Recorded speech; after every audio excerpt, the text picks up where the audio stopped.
روزہ شروع ہوا تو ہر شے حرام ہوگی، بیوی بھی حرام ہوگی، خامد بھی حرام ہوگا، ہر شے حرام ہوگی۔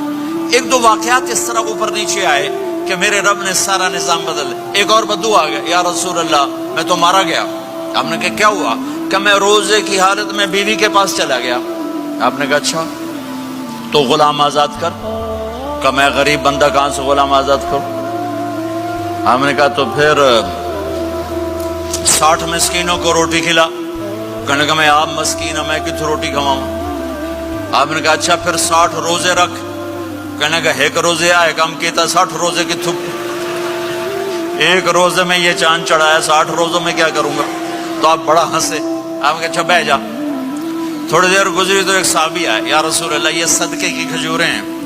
تو آپ نے او بھائی کتنے ہیں؟ جو بیٹھا چورے آ، یہ لے جا اور مدینے کے 60 غریبوں کو دے دے۔ وہ کہنے لگا یا رسول اللہ اللہ کی قسم مدینے میں مجھ سے بڑا غریب کوئی نہیں، تسی انج کرو میرا جرمانہ مینوں ہی حلال کرو۔ تو آپ اتنا ہنسے کہ یہ دانت نظر آنے، یہ داڑے نظر آئے، اتنا ہنسے یہاں تک آخری دانت نظر آنے لگے۔ آپ نے کہا اچھا بھائی تیرا جرمانہ تینوں ہی حلال کیتا، پر اور کسے واسطے نہیں، صرف تیرے واسطے۔ تو یہ اوپر نیچے ایسے کام ہوئے تو میرے رب نے کرم کیا کہ چلو تمہارے لیے رات ساری حلال ہے، ہر حلال چیز حلال ہے، سحری کے بعد ختم۔ تو روزہ کھانے کا ٹائم تبدیل کیا۔